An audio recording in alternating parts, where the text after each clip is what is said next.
राष्ट्रगीत वंदे मातरम को लेकर देश का राजनीतिक पारा एक बार फिर चढ़ गया है। बीजेपी और कांग्रेस आमने सामने है। जहां कांग्रेस सिर्फ 2 छंद गाने पर अड़ी है, वहीं बीजेपी इसे राष्ट्रगीत का अपमान बता रही है। केंद्रीय गृह मंत्री अमित शाह ने कांग्रेस पर बड़ा हमला बोलते हुए कहा कि पार्टी का वंदे मातरम के केवल 2 छंद गाने का फैसला उसकी तुष्टीकरण की नीति को दर्शाता है। अमित शाह ने इसे देश विरोधी फैसला करार दिया। कांग्रेस पार्टी की कार्य समिति ने देश विरोधी फैसला लिया है। 1937 में कांग्रेस पार्टी ने मुस्लिम अपीसमेंट के लिए वंदे मातरम के 2 टुकड़े कर देश के विभाजन की नींव डाली थी। आज जब वो ऐतिहासिक गलती को नरेंद्र मोदी सरकार ने सुधार कर राष्ट्रीय एकात्मता को फिर से एक बार सुदृढ़ करने का प्रयास किया है, इसकी अवहेलना करने का कांग्रेस ने निर्णय किया है। कांग्रेस का ये निर्णय केवल और केवल इनकी घोर तुष्टीकरण की नीति की पुष्टि करता है। गृह मंत्री के इस हमले के जवाब में कांग्रेस सांसद पवन खेड़ा ने मोर्चा संभाला। उन्होंने पलटवार करते हुए अमित शाह का नाम लेकर सीधा चुनौती दे डाली और तंज कसते हुए बोले, अपना विभाग चलाना तो आता नहीं।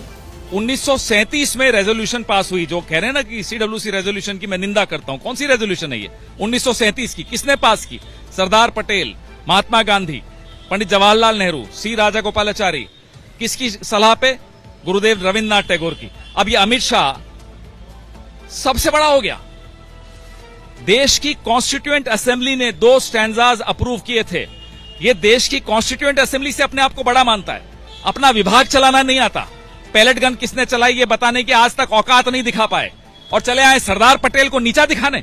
हम भी देखते हैं कैसा नीचा दिखाते हैं। तो दोनों प्रमुख दलों की इस भिड़ंत के बीच बहुजन समाज पार्टी की सुप्रीमो मायावती की भी एंट्री हो गई है।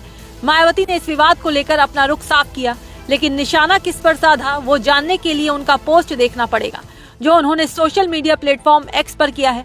पोस्ट में वो लिखती हैं, देश में वंदे मातरम गायन को पूरा गाना है या शुरू के 2 छंद गाना है या नहीं गाना है।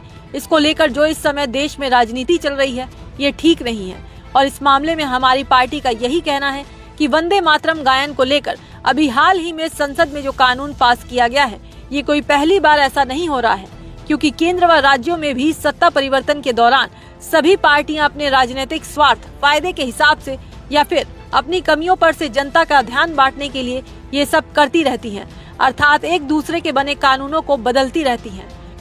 तो यूपी की पूर्व मुख्यमंत्री ने केंद्र सरकार और विपक्ष दोनों पर वार किए। साथ ही मायावती ने देश के असली मुद्दों की ओर ध्यान दिलाते हुए कहा, जबकि इस समय देश व जनहित के मुद्दों पर व खासकर बेरोजगार युवाओं, छात्र छात्राओं, जेनजी व स्कूली बच्चे बच्चियों की जी अल्फा एवं इस समय देश के कुछ भागों में भयंकर आई बाढ़ से हो रही जान माल की हानि आदि के अनेकों और भी अति महत्वपूर्ण मुद्दों पर केंद्र व सभी राज्य सरकारों को तथा साथ ही सभी राजनीतिक पार्टियों को भी सही से समुचित ध्यान देना चाहिए। यही वर्तमान में देश व जनहित में समय की सबसे जरूरी मांग भी है।